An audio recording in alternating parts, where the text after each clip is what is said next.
Are you ready to promote your vision and reach your target audience? IndustryBuzzWith3Zs.com is the platform for your vision to be heard. For more information on how to advertise or become a special guest on our radio show, go to IndustryBuzzWith3Zs.com. Click on IB Race for more information. We're looking forward to expanding your vision. IndustryBuzzWith3Zs.com. So I wanted to share that with you all because life offers us trials and tribulations. We have choices to make, and I choose God. I don't care what people say. I have a song on my album called I Don't Care.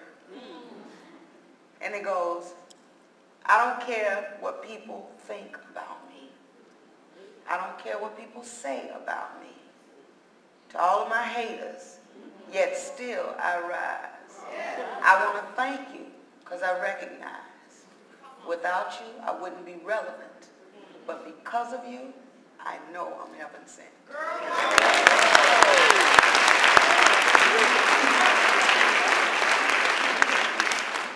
Well, we're going to talk about some music. But before we talk about any music, I want to spark your memory. Okay. It ain't gonna work, but we have to say that to make you feel better.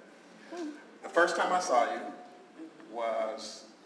It was before Brown Sugar came out, and the company flew me to New York to see D'Angelo. He did a concert, and you were singing background.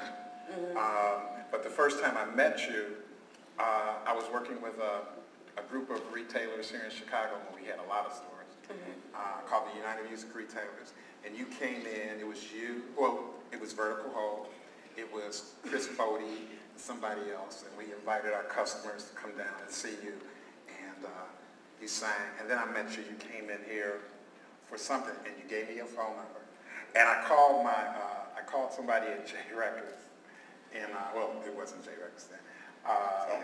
In New York. I said, Angie gave me this number.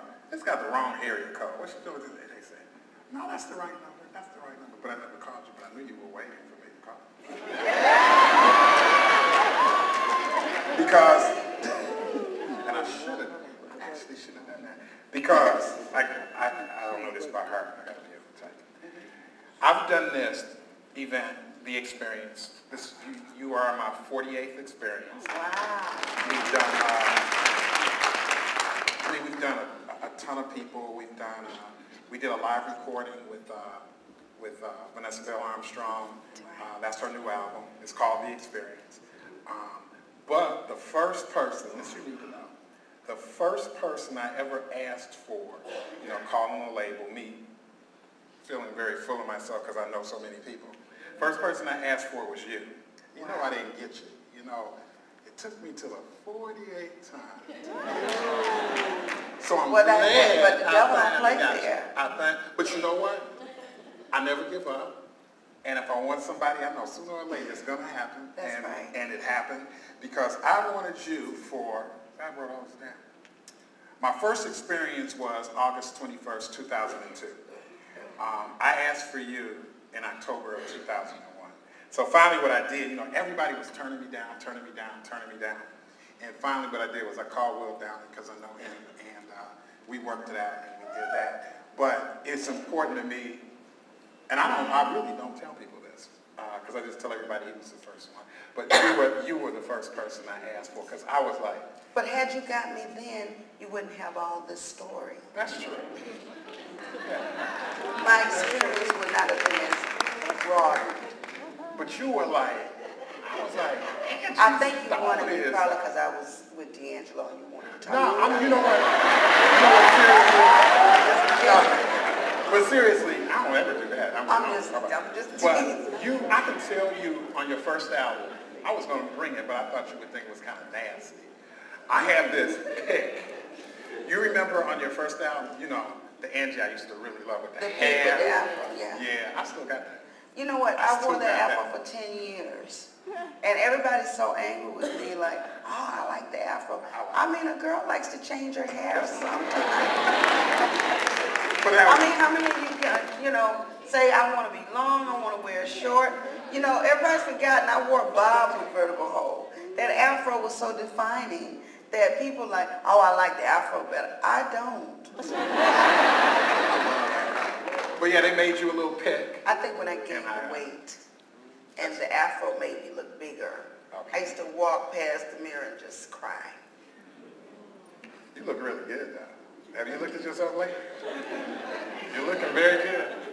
You're looking very, very good. There ain't nobody but God.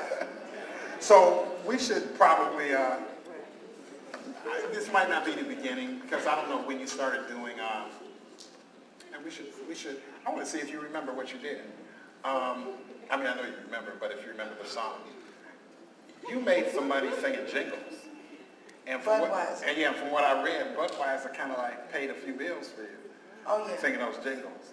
Yeah. What was the jingle? Do you remember the jingle? How did it go? Anheuser-Busch, you know how that goes. No, I want to hear how it goes. I was 18 years old when I did that. Really? Yeah, I can't remember that. They trying to get me to go on, are you smarter than a 5th grader? And I'm scared. Kids are still in school.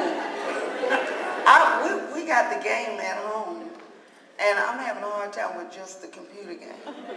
Got to get help from the kids all the time. Well, I guess we should let everybody hear, like, one of your first big hits. Angie was in a group called Sequence.